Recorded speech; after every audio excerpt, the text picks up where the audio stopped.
Oh, so I flying over this mountain range, actually pretty low level just a minute ago. Engine starts making a weird noise and then bang, she's done. She quit completely. I guess I've never done that before, but I ended up picking a spot and stuck with it, made it to it, landed with downhill with a pretty good tailwind, but I'm literally in the middle of nowhere. I've got enough warm clothes that I'm fine, and I have a spot locator, so I reached out, and hopefully I'll get people heading this way. I'm probably gonna hike. I know I had service that way, but I saw a ranch down in front of me somewhere over there, so I guess I'm gonna get my stuff together and I don't know what I'm gonna do. That sucks. I'm Trent Palmer. I fly drones for a living and bush planes for fun. Follow along as I journey off the beaten path of aviation.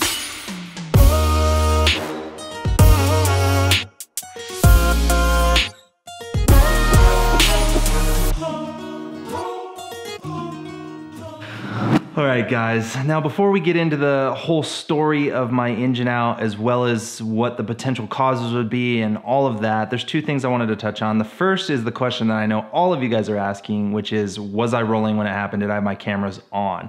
And the answer unfortunately is no.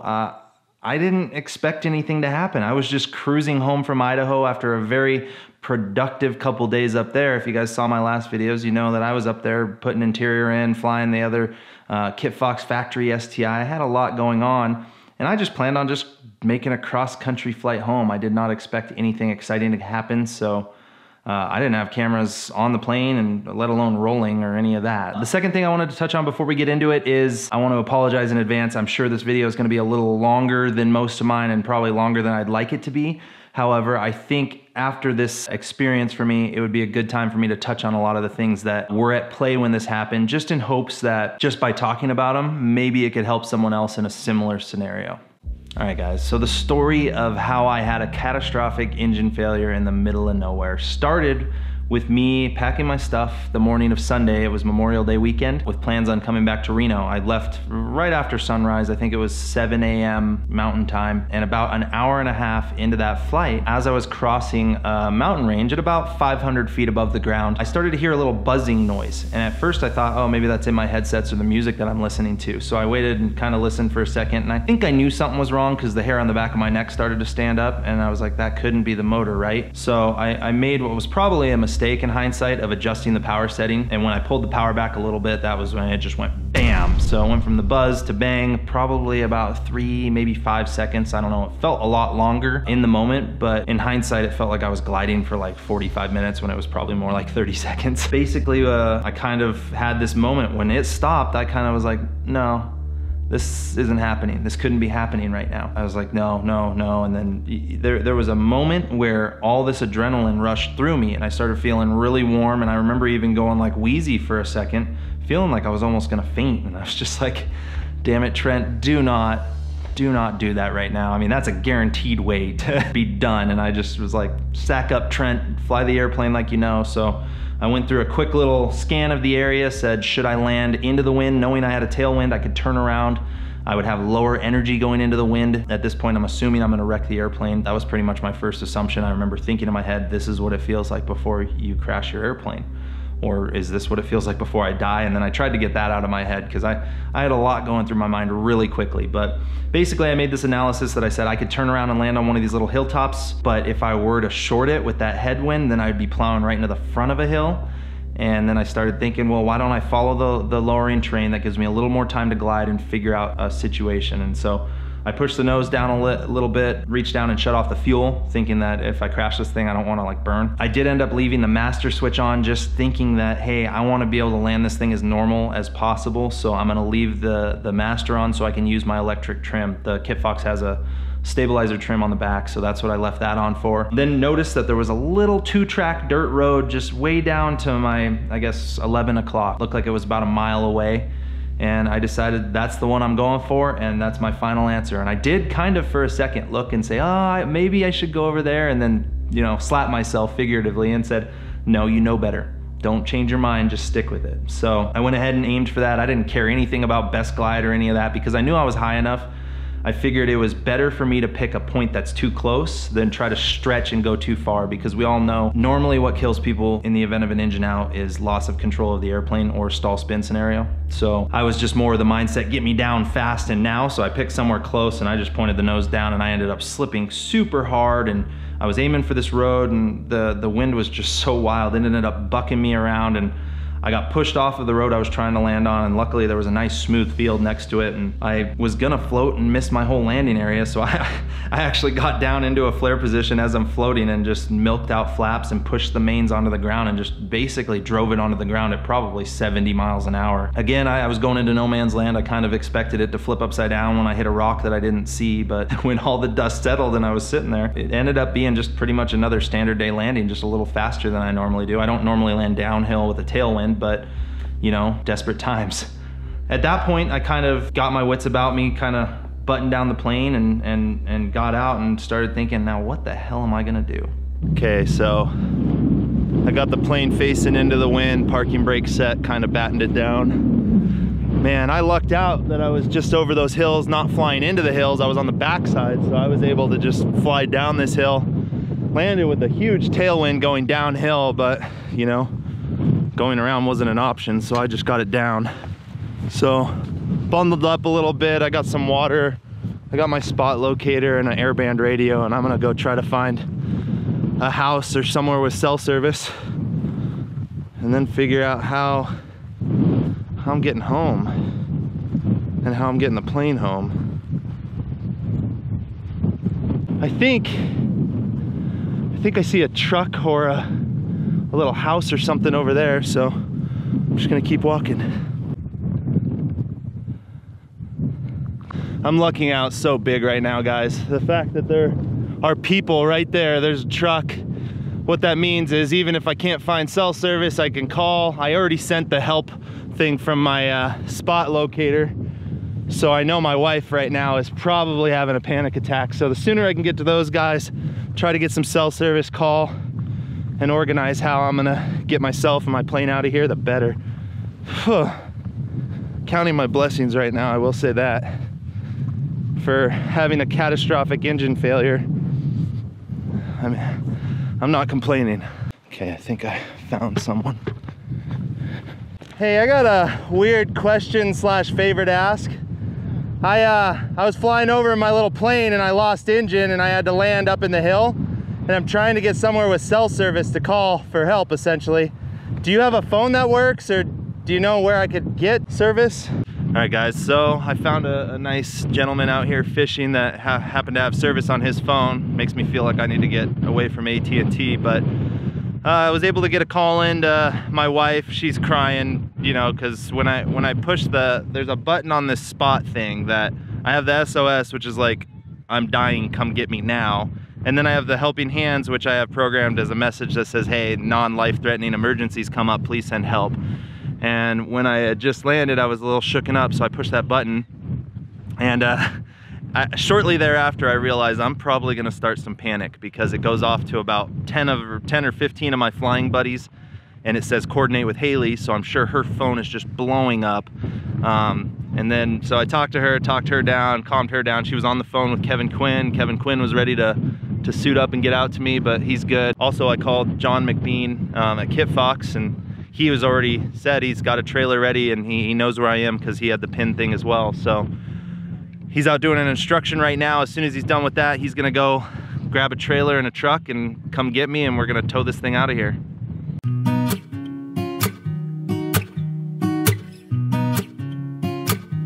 Well, when life gives you lemons, I guess go fishing. I got Derek and Matt helping me out, at least keeping me occupied while I wait for the next 4 hours for John to show up with a trailer.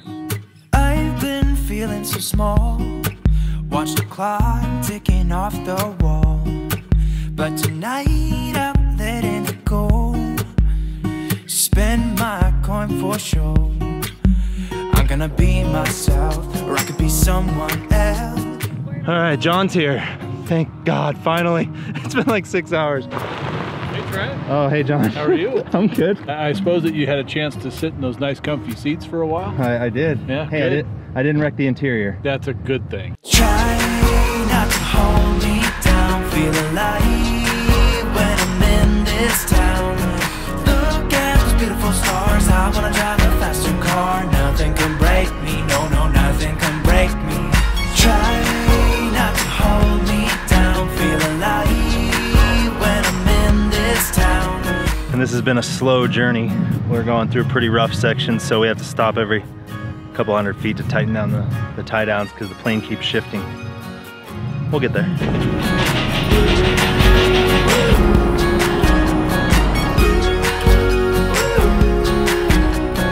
Look at the beautiful stars. I wanna drive a faster car. All right, so we got her in for the night, out of the rain. It's about, it's midnight. We're gonna call it. We're gonna drop this off and then attack her tomorrow. So, see you in the morning. All right, we just got back to the plane after a short but good night's sleep, feeling re-energized. So the plan today, if you guys remember Hal Stockman, the guy that did my engine work on the plane, he's actually gonna be tearing down this motor, figuring out what happened, how we're gonna fix it and all that. But luckily, here at Homedale, he's having a plane built 2 hangars over. And he just brought over a stock 100 horse to build onto that plane, and he told me I could take that motor for now, bolt it on here, leave my motor so he can come and grab it and tear it all apart. So the goal is get this back over to a different hangar to work on it, throw a new motor on it, and hopefully get her back up and going. Try not to hold me down. Feel alive when I'm in this town. Look at those beautiful stars. All right, just pulled the cowl, and I think we found the problem.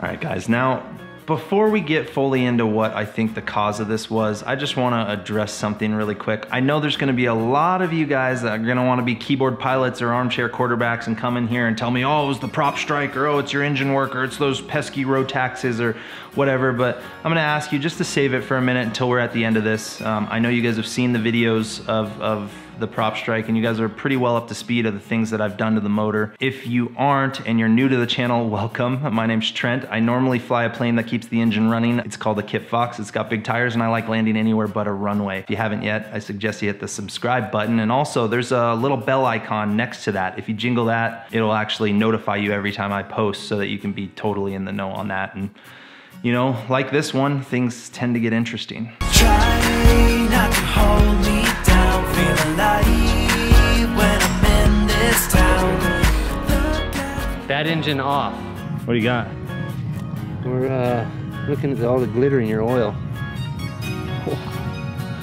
Look at that nugget down there. Panning for gold. We'd be rich now. Look at the beautiful stars. I wanna drive a faster car. I'm gonna be myself. I'm gonna be someone else. I'm gonna be myself. I'm gonna be someone else. I'm gonna skip my breaks. I'm gonna make mistakes. I'm gonna skip my breaks. I'm gonna make mistakes. It's on there? It's on there. Yeah. Now let's see if we can make that air conditioner work again. Go time. I'm gonna skip my breaks. I'm gonna make mistakes. 24 hours after being pulled in, pull it out. Try not to hold me down. Feel alive when I'm in this town. Well, good work, boys. I'll drink to that. Yeah. All right, so 2 days after my engine failure, she's all back together, ready for a test flight with a different motor on her. The plan is just to basically stay within gliding distance of this airport, or really any airport, for like half an hour, 45 minutes. I'll probably do like a 15-minute thing, come down, check everything, make sure everything looks good, then go up to another half an hour or so, and then probably go get fuel, come back here, load up, and then get heading home. I've done a extensive run up, checking this thing. Mag's checked out good, everything's running really smooth. The only weird thing is that my TAC, my RPM meter, once it gets up to about 4,500, it just goes berserk. It's like there's a vibration in the wire, and we did have to splice those wires together. So I'm thinking it's just the gauge. I'm still gonna fly it really quick because I know what this thing should sound like RPM wise, so I'll just keep it in range.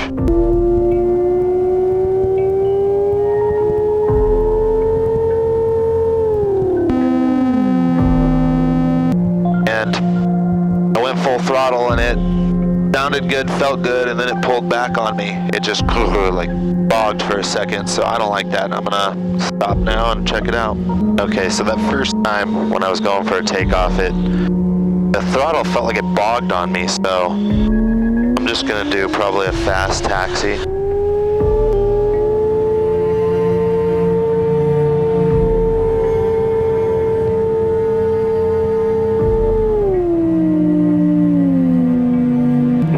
Sounds okay. Is it running all right? Yeah, that time it didn't do anything wrong. Felt great. Think I should go for one? Whatever you're comfortable with. Don't climb hard, gradual climb. Yep, gradual climb, I got it. Alright, that one felt good, so I guess I'm gonna give her a shot this time.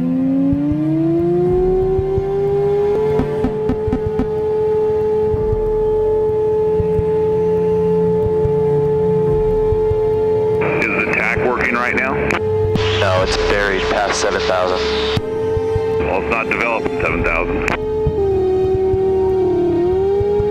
Did you hear that? Yeah, I do.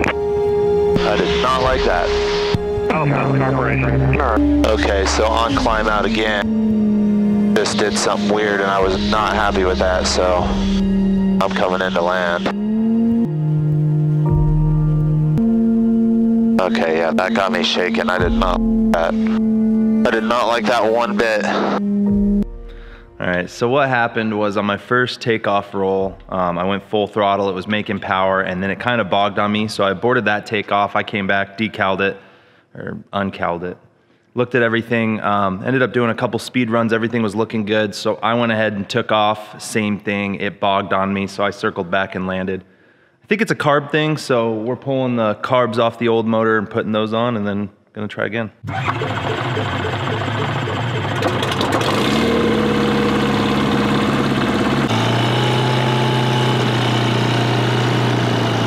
Well, that's carb setup number 2 for the old Freedom Fox. It's the old carbs, the last motor. We'll see how these ones perform.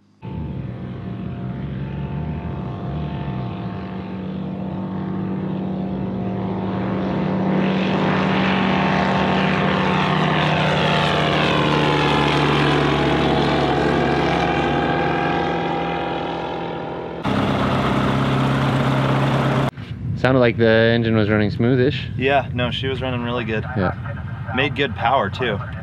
That's the funny thing. Is it even for 100 horsepower? For 100 horsepower, it felt like it was getting to RPM. You know, the tack's not working, but it's weird. It goes to 4,000 perfectly, and then it just goes, bloop. Like if you inch the throttle forward a quarter inch, it's just all the way to 7,000. Weird. Yeah, so it's like there's a point where it just goes total erroneous. Yeah. But it felt good, so I think we should just take it off, check everything's tight, look at it, you know, thoroughly. Let's do it. All right, just got done flying her, got about a little over an hour on her now, and everything seems good. She's, you know, in the greens temp-wise, pressure-wise, everything looks good, sounds good. So just topped her off in Nampa, and now I'm gonna work my way home for the second time, round 2. It's funny, this trip I came up for some interior and ended up with a new engine or different engine, and a whole bunch more than I bargained for. Turned a 2-day trip into a 5-day one, but hopefully I'll be actually going home this time. And I finally made it back to Reno, back in one piece, got the new interior home. Happened to be flying a different motor than I expected to be, but man, what a wild trip. That was definitely a memorable Memorial Day. So after tearing into the motor, we found that the failure point was a connecting rod to the number 2 piston. And it's kind of hard to say what would have caused that. To really think about it completely, we got to understand that my motor was 23 years old. It originally was an 80 horse and I had pumped it up to 120 horse.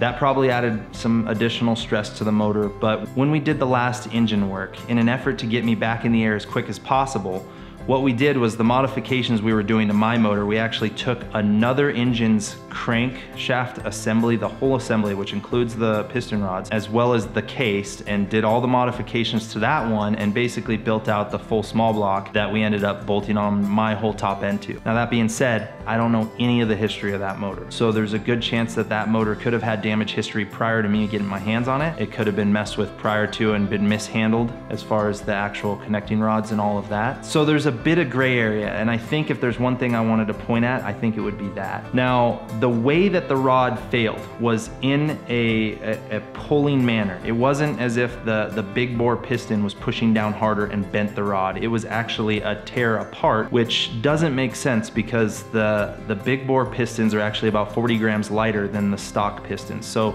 on the intake stroke, when it's pulling in air, it shouldn't be adding any more stress to the rod. So the only things that we could think of that would have caused this kind of failure would either be some sort of prior damage to the rod from mishandling when it was torn apart or something before, or some sort of manufacturing defect. And we obviously did consider the fact that maybe the prop strike had something to do with it. But again, since I'm running a slipper clutch and I did check all the runouts on the prop flange, I inspected the gearbox, I inspected the crankshaft for runout, and everything was completely within spec, it seems pretty unlikely that crank could have twisted under such a low impact prop strike. In the big scheme of things, you know, I've seen a lot of people have much worse prop strikes on a Rotax and have no issues. So really, you know, guys, I can't say for sure that this prop strike didn't have anything to do with it. I can't say that the big bore, the modifications didn't have anything to do with it.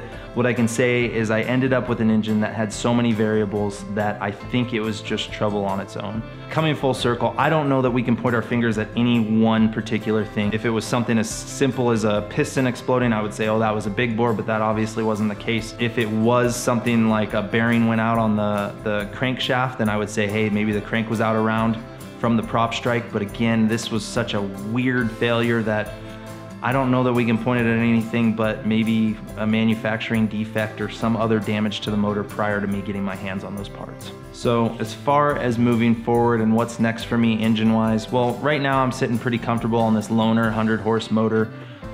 I don't know that I have much interest in doing another rebuild on the old worn-out motor. I think at this point I'm looking for something newer and more reliable. I have a different respect for the reliability portion of a motor, and you know, really these Rotax motors are notorious for being actually very bulletproof, at least the 4-stroke ones, until you screw with them. And I ignored a lot of people's advice and opinions, and it bit me on this one. So probably moving forward, I'll take a little bit more of that advice and I'll be sticking with something stock and hopefully of a newer vintage. But time will tell. I'm not in a position that I can go out and spend 20 to 30 grand on a brand new motor, so I'm gonna weigh out the options and I'll keep you guys posted on that. So there you have it. From catastrophic engine failure in the middle of nowhere to back up and flying heading home in 48 hours. Now that's gotta be like a new record. Pretty impressive. And I gotta say, I am probably one of the luckiest guys out there for how this worked out and how much support I have around myself. And I owe a huge thank you, specifically starting with Paul Liedebrand. He owns Stick and Rudder Aviation. He drove out there separately of John just to lend a hand, to help pull fuel out of the wings, help load up the plane, and follow us home to make sure all went well. He really didn't have to do that, and he chose to because he said Trent would be there for me, and I can't thank him enough. And for those of you that don't know, I'm gonna go ahead and plug his company because Paul Liedebrand owns Stick and Rudder Aviation. It's a backcountry specific flight training school outside of Boise, and they instruct in kit foxes. And if I'm gonna be honest, I think Paul is probably one of the best instructors out there, period. I've flown with him, I've flown around him, I've learned a lot from the guy. So anyone that's interested in getting into this kind of backcountry flying or maybe experiencing a kit fox or learning tailwheel or any of that, I highly suggest you look up Stick and Rudder Aviation. It may be a little bit out of your way. I know Boise isn't close to where a lot of people live, but he's really accommodating for people that travel there. And I think the knowledge you'll learn and the skill set you'll learn with him are the type of things that help keep me alive in this situation. Second person I gotta thank is Scott Palmer, my brother from another mother. It's weird that we share the same last name, but man, over that last week, he spent at least 4 days wrenching on my airplane with me. I can't thank him enough. You know, I owe a bunch to him for how quickly we got it back together. So Scott, I owe you one. Thank you. And then the biggest thank you is to John and everyone at Kitfox Aircraft for helping me out with this. I don't know of any other airplane company that you can have a problem and then the owner's gonna be with a trailer and truck there a couple hours later in the middle of nowhere. I don't know that he would do that for everyone, but it just so happened the circumstances that he was able to get out there was incredible. I honestly can't say how much I appreciate that and how much it goes to show how great of a company Kitfox is. They don't only make a great airplane, but it's a great group of individuals backing it, which is part of why I choose to fly the airplane. And you know, I read the comments. I know a lot of you guys are saying, oh, Kitfox better be taking care of you or better be paying you or they should give you a Kitfox. No, none of that's true. They make a beautiful airplane. I choose to fly their airplane. It just so happens that I've made pretty good friends with those guys over there and they take very good care of me, especially in scenarios like this. So don't worry about that. And I'm not looking to be bought out by any airplane company anyway. I like to fly the plane that I like because I like it, not because they're making me. So again, huge shout out and thank you to the guys at Kitfox Aircraft. Anyway, guys, I'm gonna get back to the fun flying. Hopefully, I keep saying this, but hopefully my bad luck's through. Fingers crossed. But anyway, you guys know the drill. Like this video, subscribe if you haven't. Come be my wingman. We'll see you guys in the next one. Peace.